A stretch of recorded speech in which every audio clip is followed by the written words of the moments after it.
మీకు ఎప్పుడైనా నడుము నుంచి కాలులోకి ఎలక్ట్రిక్ షాక్ లాగా పెయిన్ వచ్చిందా?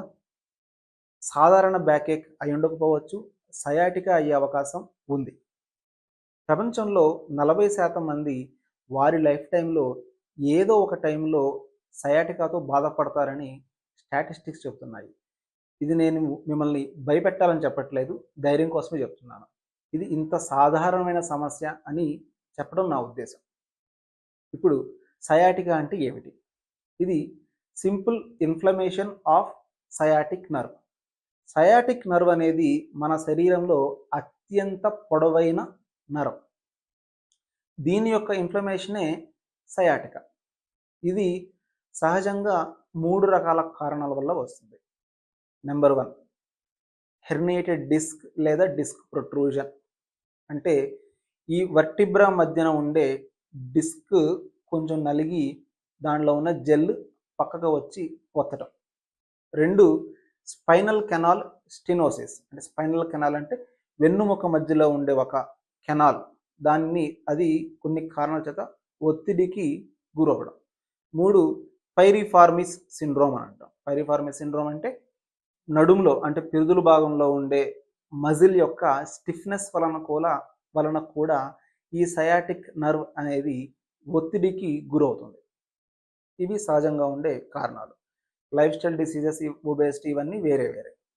ఇప్పుడు సిమ్టమ్స్ గురించి చూద్దాం. సాధారణంగా ఉండే లక్షణాలు అవి ఏమిటి అంటే, first, బ్యాకేక్ with radiating pain.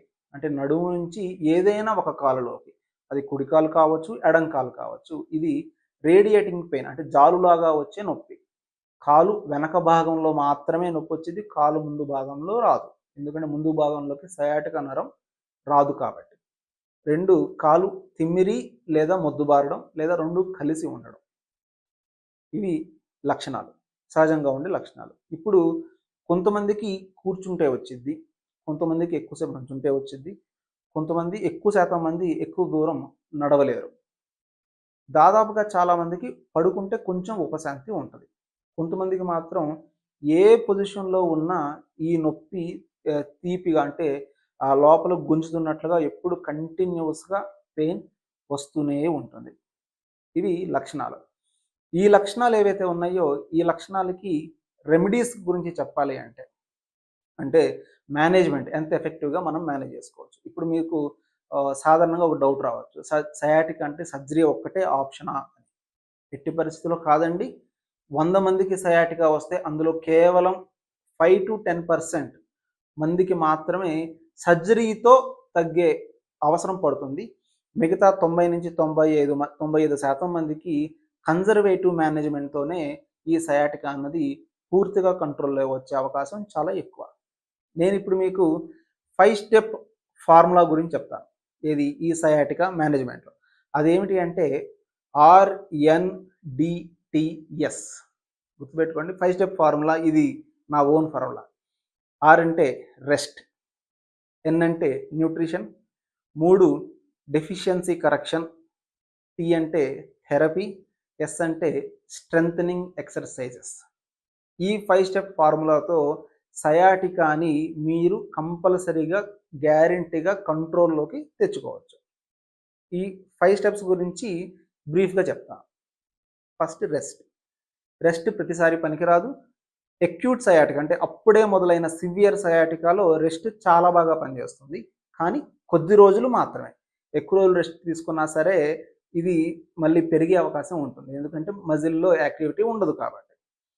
2, proper nutrition.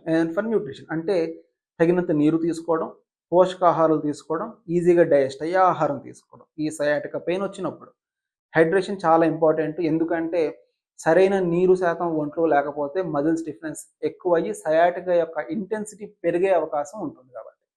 3, deficiency.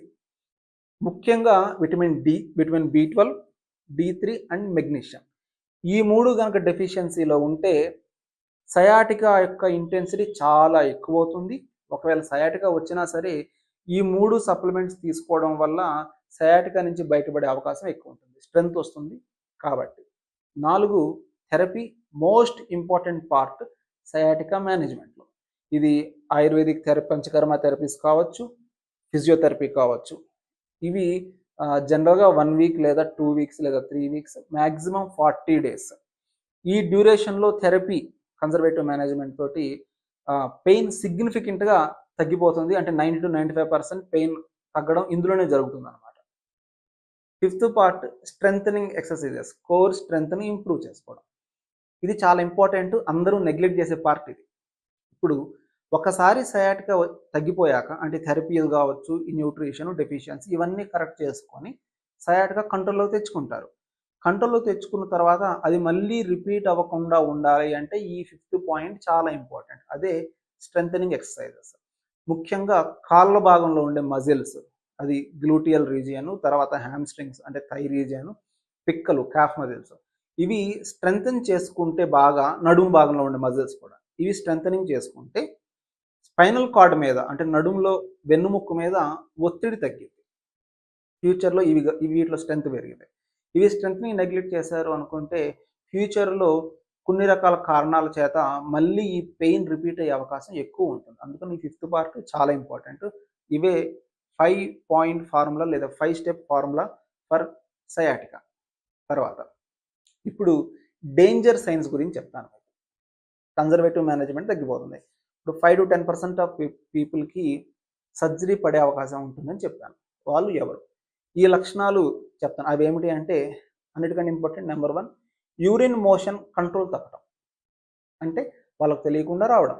తర్వాత 2, కాలు సన్నగా అవుతూ ఉండడం. తీవ్రమైన ఒత్తిడి వలన కాలు సన్నగా అవుతుంటుంది. వీళ్ళ పెయిన్ ఎక్కువ ఉండదండి, గుర్తుపెట్టుకోండి, వీక్నెస్ ఎక్కువ ఉంటుంది. తర్వాత నడుస్తూ ఉంటే కాలు పట్టు తప్పటం, స్ట్రెంగ్త్ పోయినట్లుగా కాలు పట్టు తప్పటం, లేదా చెప్పు వేసుకోవడం ఏదైతే ఉంటుందో, షూ కాకుండా చెప్పులు వేసుకుంటే ఆ చెప్పుని సరిగా పట్టుకోలేకపోవడం కాళ్ళ వేళ్ళతోటి, అది వెళ్ళిపోతూ ఉంటుంది. ఇవి డేంజర్ సైన్స్ అనమాట.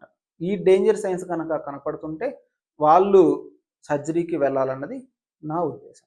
ఇంకోటి, స్ట్రెంగ్త్ ఈజీగా ఎలా చెక్ చేసుకోవచ్చు, ఇంకొక చిన్న ఇంట్లోనే మీరు చెక్ చేసుకోగలిగే చిన్న చిట్కా ఏమిటి అంటే, 2 రకాలుగా వాకింగ్ చేస్తూ మనం స్ట్రెంగ్త్ చెక్ చేసుకోవచ్చు. అదేమిటంటే toe walking and heel walking. అంటే మడిమ మీద నడవడం, మునివేళ్ళ మీద నడవడం. మునివేళ్ళ మీద నడవలేకపోయినా లేదా మడిమ మీద నడవలేకపోయినా లోపల వీక్నెస్ స్టార్ట్ అయ్యింది అని అర్థం. ఈ వీక్నెస్ స్టార్ట్ అయిందంటే ఇమ్మీడియట్గా సర్జరీకి రష్ అవ్వాల్సిన అవసరం లేదు. పైన చెప్పిన డేంజర్ సైన్స్ అంత డేంజర్ అయితే కాదు, కానీ ఇక్కడ కంపల్సరీ మీరు ఈ వీక్నెస్ టైంలో స్ట్రెంగ్త్ అనేది ఇంప్రూవ్ చేసుకోవాలి. ఇక్కడ పెయిన్ లేకపోయినా సరే ఈ స్ట్రెంగ్త్ ఇంప్రూవ్ చేసుకోవడం అన్నది చాలా ఇంపార్టెంట్. ఇంకోటి మీరు ఎక్కువ వినకపోతే అదేమిటి అంటే, సయాటికాలోనే ఫ్యాట్ వ్యాలెట్ సిండ్రోమ్ అని ఒకటి ఉంటుంది. ఫ్యాట్ వ్యాలెట్ సిండ్రోమ్ అంటే ఏమిటి అంటే, మనం కామన్గా వాడే ఈ వ్యాలెట్ ఏదైతే ఉంటుందో, సహజంగా మగవాళ్ళు అందరూ కూడా ప్యాంట్ వెనకాల జేబులో పెట్టుకుంటారు. అది కూడా ఇంత love wallets, 10-15 credit cards, cash అన్నీ కలిపి. దీనివల్ల ఈ ఫ్యాట్ వ్యాలెట్ పెట్టుకొని కంటిన్యూస్గా కూర్చోవడం వలన సిగ్నిఫికెంట్గా పైరిఫార్మిస్ ఏరియాలు, అంటే గ్లూటియస్ రీజియన్లో ఒత్తిడికి గురయ్యి, సయాటిక నరం అక్కడ ఒత్తిడికి గురయ్యి మీకు సయాటిక వచ్చే అవకాశం ఉంటుంది. అదొక్కటే కాకుండా మీ పోస్టర్ కూడా మారే అవకాశం ఉంటుంది దీర్ఘకాలికంగా. దీనివల్ల వెన్నుముక్క మీద సిగ్నిఫికెంట్ ఒత్తిడి ఉంటుంది. అందుకని మీరు ఈ వ్యాలెట్ ఏదైతే ఉంటుందో వెనక జోబులో కాకుండా ఫ్రంట్ జోబులోనే పెట్టుకోండి. నేను కూడా ఫ్రంట్ జోబులోనే పెట్టుకుంటాను. అది అలవాటు చేసుకోండి. ఇది ఫ్యాట్ వ్యాలెట్ సిండ్రోమ్. లాస్ట్ ముగింపు ఇంపార్టెంట్ పాయింట్ చెప్తాను. సయాటికాలో 20-20 రూల్. ఈ 20-20 రూల్ మీరు కానీ జాగ్రత్తగా అలవాటు చేసుకుంటే మీ దగ్గరికి సయాటికా రాదు. అదేమిటి అంటే, మీది కూర్చొని చేసే ఉద్యోగం అయితే 20 మినిట్స్ కంటే ఎక్కువ కూర్చోవద్దు. 20 మినిట్స్ కూర్చుంటే లేచి 20 సెకండ్స్ నడవాలి. లేదా కంటిన్యూస్గా నుంచొని చేసే ఉద్యోగం అయితే 20 మినిట్స్ నుంచుంటే 20 సెకండ్స్ కూర్చోవాలి. డ్రైవింగ్ చేసే ఉద్యోగం అయితే 20 మినిట్స్ కంటే ఎక్కువ డ్రైవ్ చేయకుండా 20 మినిట్స్ డ్రైవ్ చేసిన తర్వాత 20 సెకండ్స్ మళ్ళీ గ్యాప్ ఇచ్చి నడవడానికి ట్రై చేయకండి. ఏదైనా సరే 20-20. ఒకే పొజిషన్లో 20 మినిట్స్ కంటే ఎక్కువ ఉండకండి. ఇది పెయిన్ ఉన్నప్పుడు సంగతి చెప్తున్నాను నేను. పెయిన్ ఉన్నప్పుడు లేదా పెయిన్ తగ్గించుకోవడానికి చిట్కా. ముఖ్యంగా సాఫ్ట్వేర్ జాబ్స్ చేసేవాళ్ళు అవర్స్ టుగెదర్ కూర్చుంటారు కాబట్టి వాళ్ళకి చెప్తున్నాను. 20 మినిట్స్ కూర్చున్నారంటే లేచి 20 సెకండ్స్ నడవాలి. 20 మినిట్స్ నుంచి 20 సెకండ్స్ కూర్చోవాలి. ఇట్లా 20-20 రూల్ మీరు కానీ బాగా మెయింటైన్ చేస్తే ఇది కూడా సయాటికా నుంచి బయటపడడానికి ఒక మంచి చిట్కా.